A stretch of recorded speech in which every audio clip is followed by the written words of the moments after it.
Hola a todos. Hoy veremos lo que es la tabla periódica y sus aplicaciones de la actividad integradora número 4. Mi nombre es Víctor Manuel Jaramillo Espinosa. Soy del grupo del módulo 14, Campus 4 Generación 20-062, del equipo 2. Mi asesor virtual es Ángel Arturo Buceaga. Y la fecha en la que estoy elaborando este video es el 18 de septiembre del 2021. Para darle seguimiento a nuestra actividad, nos piden que le ayudemos a Margarita a realizar una presentación de PowerPoint con la tabla periódica de los elementos, pero esta vez dividido por familias. Y aquí tenemos una tabla periódica que se me hizo muy sencilla para leer o para entender la división por familias. Está dividida por colores. Acá abajo está una tabla que nos indican los colores y a qué familia pertenecen los elementos de la tabla periódica. Como ejemplo, en el grupo 1 la mayoría está identificado de color rojo y pertenece a los alcalinos. En el grupo 18 pertenece a los gases nobles y está representado por un color azul cielo, el cual por eso escogí esta tabla periódica para tener un poquito más sencillo la ubicación de los colores y la representación de las familias. Bueno, seguimos con las presentaciones de la tabla periódica. Ahora es por división de periodos. Como podemos ver aquí, la tabla periódica se divide en grupos que van de izquierda a derecha y por periodos que van de arriba hacia abajo. La tabla periódica está dividida en 18 grupos y 7 periodos, que es lo que nos pide que ayudemos a Margarita a realizar su presentación, como lo podemos ver aquí, como lo podemos observar, 18 grupos y 7 periodos. Es lo que nos piden que expliquemos en lo que es la tabla periódica. Recordemos, los grupos van de izquierda a derecha y los periodos van de arriba hacia abajo. Como les había comentado anteriormente, escogí esta tabla periódica por ser sencilla para mí leerla. Nos pide el número atómico, que tengamos una tabla periódica, que mostremos una tabla periódica con el número atómico. Como podemos ver, lo que es el oxígeno tiene su número atómico 8, el hidrógeno tiene su número atómico 1 y el helio tiene su número atómico 2. Y así, cualquier elemento que miremos va a tener su número atómico representado arriba del símbolo del elemento que queramos ubicar. Bueno, prosigamos con lo siguiente.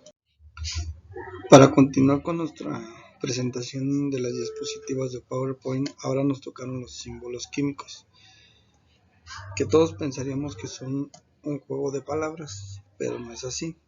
De hecho, los podemos acomodar dependiendo del estado en que nos sintamos.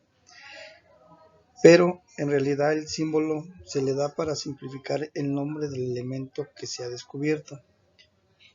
Se simplifica más que nada para tener una representación más sencilla y poderlo comprender de manera más fácil.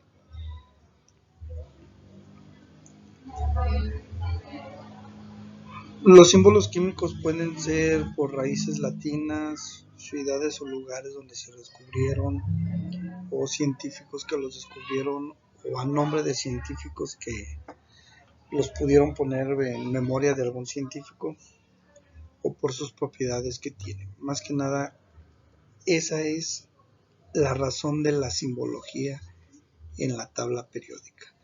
Su mejor comprensión, minimizarlo, el nombre para su mejor comprensión. Bueno, Ahora hablaremos un poquito de lo que es la masa atómica y cómo se representa.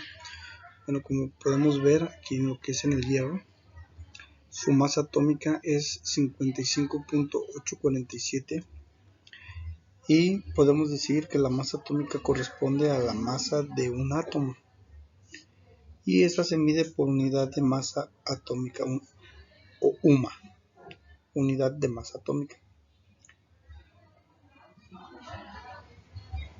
La masa atómica corresponde a un valor promedio de la masa de los isótopos de un elemento.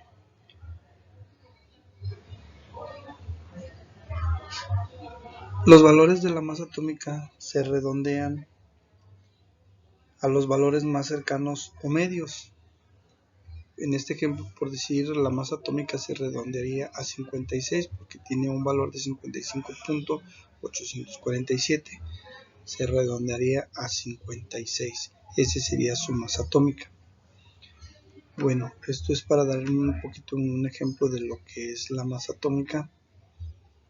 Y en la tabla periódica de los elementos, la mayoría de los elementos tienen isótopos de los cuales se saca su masa atómica. Bueno, para responder la pregunta de por qué es importante la clasificación de los compuestos orgánicos e inorgánicos, yo lo puse de la siguiente manera. La importancia de la clasificación de los elementos compuestos orgánicos e inorgánicos son de suma importancia, ya que estos dos compuestos son la base de la química. Por eso es muy importante saber la diferencia entre unos y otros.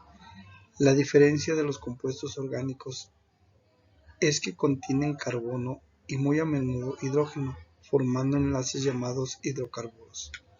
Estos compuestos están formados por enlaces covalentes. Los compuestos orgánicos son producidos por todos los seres vivos, mientras que los compuestos inorgánicos son aquellos que en su mayoría no contienen carbono. Es decir, que algunos compuestos inorgánicos sí tienen carbono. Los compuestos inorgánicos se forman mediante enlaces iónicos. En esta diapositiva nos piden que pongamos 3 ejemplos de compuestos orgánicos y 3 de compuestos inorgánicos.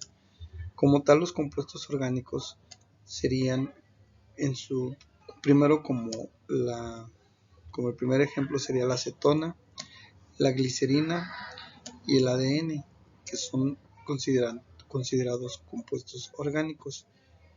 Los compuestos inorgánicos, en los ejemplos sería la sal de mesa, la sal común que conocemos, el antiácido estomacal o el Pepto-Bismol, no sé, Melox, por decir algunas marcas. La plata son compuestos inorgánicos. Estos son como tales los 3 ejemplos que yo consideré poner aquí para esta diapositiva. Y por último, nos piden que respondamos para qué nos sirve conocer y comprender la estructura de la tabla periódica. Yo creo que la comprensión de la estructura de la tabla periódica es fundamental porque nos indican todos los elementos disponibles que forman la materia. Incluso nos pueden prevenir para evitar mezclar elementos que pueden provocar alguna intoxicación e incluso la muerte debido a su reacción química. Como ejemplo, la sal, si no mal recuerdo, es cloruro de sodio. Si la consumes normal, la sal de mesa, así como es, no te hace daño, pero si la consumes por separado, tanto el cloruro como el sodio, si lo consumes esos 2 elementos por separado, pues te pueden matar. Por eso la importancia de la comprensión de la tabla periódica y sus elementos. Y ahí su importancia. De mi parte sería todo y muchas gracias. Les agradezco por su atención.